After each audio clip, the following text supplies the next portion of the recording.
NSDL একাউণ্টৰ বাবে আপুনি NSDL এপটো ডাউনলোড কৰিব লাগিব। প্লে ষ্ট'ৰৰ পৰা এটা আপুনি চাৰ্চ কৰি দিব NSDL আৰু এনে আপুনি জিৰ' বেলেঞ্চ একাউণ্টটো আপুনি ইয়াতে ইনষ্টল কৰি ল'ব, অ'পেন কৰিব।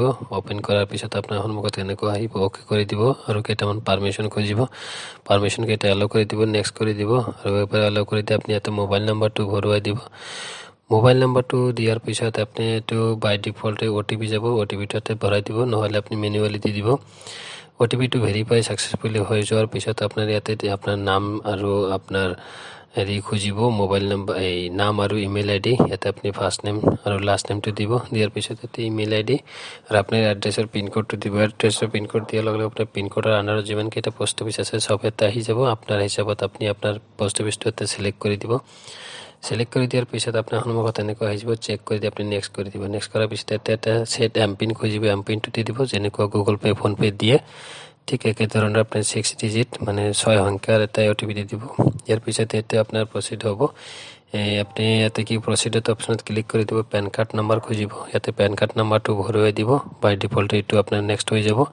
হোৱাৰ পিছত ইয়াতে আপুনি প্ৰচিডৰ অপশ্যন আহিছে, OTP বেছ UKYC। UKYCৰ বাবে ইয়াতে আপুনি প্ৰচিডত ক্লিক কৰি দিব। প্ৰচিডত ক্লিক কৰি দিয়াৰ পিছত ইয়াতে আপুনি ডিক্লাৰেশ্যনটো ইয়াতে চেক কৰি দিব, টিক মাৰ্ক দি ছাবমিট কৰি দিব। ছাবমিট কৰি দিয়াৰ পিছত তাতে আপোনাৰ আধাৰ নম্বৰ খুজিব। আপনি ইয়াতে আপনার আধার নাম্বারটো দি দিব। আধার নাম্বারটো দি ইয়াতে আপনি সাবমিট বাটনত ক্লিক এটা করে দিব।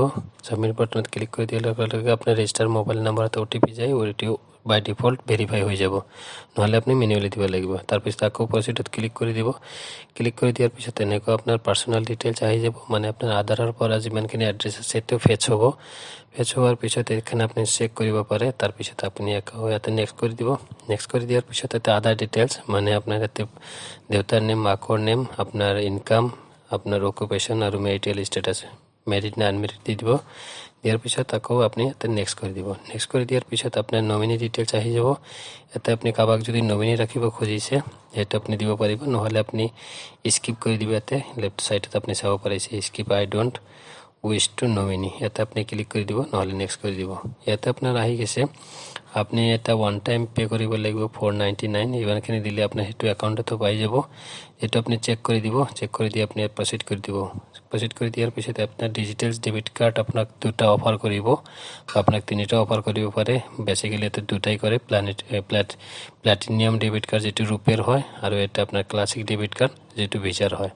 2টা ডেবিট কাৰ্ড অফাৰ কৰিব। আপোনাক যোনটো লাগে সেইটো আপুনি চিলেক্ট কৰি দিব। চিলেক্ট কৰি দিয়াতে আপুনি নেক্সট বাটনত আকৌ এবাৰ ক্লিক কৰি দিব।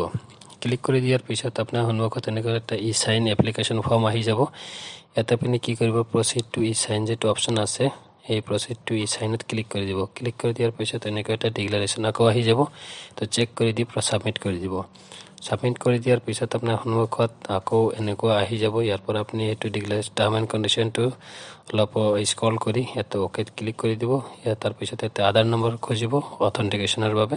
ইয়াতে আপোনাৰ আধাৰ নম্বৰটো দি দিব। দি আপুনি চেক বক্সত দি আপুনি জেনেৰেট OTPত ক্লিক কৰি দিব। জেনেৰেট OTPত ক্লিক কৰি দিয়াৰ পিছত আপোনাৰ ৰেজিষ্টাৰ যিটো আধাৰ কাৰ্ডৰ লগত আছে সেই মোবাইল নম্বৰত OTP যাব। বাই ডিফল্ট ইয়াতে লৈ ল'ব, নহ'লে আপুনি ইয়াতে মেনুৱেলি দি দিব, ভৰুৱাই দিব। ভৰুৱাই দিয়াতে আপুনি ছাবমিট বাটন যিটো আছে, ছাবমিট বাটনত আপুনি ক্লিক এটা কৰি দিব। ক্লিক কৰি দিয়াৰ পিছত আপোনাৰ ই-চাইনটো ইয়াতে আপোনাৰ ভেৰিফাই হ'ব। ভেৰিফাই হোৱাৰ পিছত এইটো আপোনাৰ বাই ডিফল্ট আকৌ ইয়াতে আপুনি ই-চাইন এপ্লিকেশ্যন ফৰ্ম যিটো আছিল তাতে লৈ আহিব। আহি ইয়াতে আপোনাৰ আধাৰ কাৰ্ডৰ পৰা যিটো আপোনাৰ ফটো, আপোনাৰ এড্ৰেছ, সেইখিনি আপোনাৰ ইয়াতে শ্ব' হৈ যাব কনফাৰ্মেশ্যনৰ বাবে। এতিয়া আপুনি টাৰ্ম এণ্ড কণ্ডিশ্যনটো আকৌ এবাৰ চেক কৰি দিব। চেক কৰি দি আপুনি নেক্সট বাটনত ক্লিক কৰি দিব।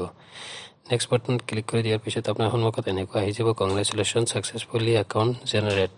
ইয়াতে আপোনাৰ name, customer ID, account number আৰু IFSC কোড, এই চাৰিটা ইয়াতে শ্ব' হৈ যাব। ইয়াতে আপুনি নেক্সটত ক্লিক কৰি দিব। নেক্সটত ক্লিক কৰি দিয়াৰ পিছত আপোনাৰ যিটো মোবাইল বেংকিং এপ হয়, মোবাইল বেংকিং এপ ইয়াতে আপোনাৰ লগ ইন হৈ যাব। ইয়াৰ পৰা আপুনি চাব পাৰিছে account, payment, mutual fund, debit card চব ডিটেইলছ পাই যাব। একাউণ্ট ডিটেইলছত গ'লে আপুনি ইয়াতে একাউণ্ট ডিটেইলছখিনি চাব পাৰিব। একাউণ্ট ডিটেইলছ ইয়াতে আপুনি যিখিনি আপোনাৰ যিমানখিনি আছে নেম, ঠিকনা যি আছে, ইয়াতে এবাৰ লগ আউট কৰি দিব। লগ আউট কৰি দিয়াৰ পিছত আপুনি ইয়াতে চাব পাৰিছে যে এমপিন দিব, এণ্টাৰ এমপিন 6 ডিজিট। আপুনি আগতে যিটো এমপিন দিছিলে সেই এমপিনটো ইয়াতে ভৰুৱাই দিব, দি আপুনি আকৌ লগ ইন কৰিব পাৰিব। এনেকুৱাকৈ আপুনি এইটো লগ ইন কৰিব পাৰিব। ইয়াতে আপুনি যদি ষ্টেটমেণ্ট চাব খোজে তেনেহ'লে ভিউ ষ্টেটমেণ্টত ক্লিক কৰি দিব। ক্লিক কৰি দিয়াৰ পিছত ইয়াতে পাই যাব। আমি এতিয়ালৈ ট্ৰানজেকশ্যন কৰা নাই, এতিয়ালৈ এইটো দেখুওৱা নাই, তো ইমানেই।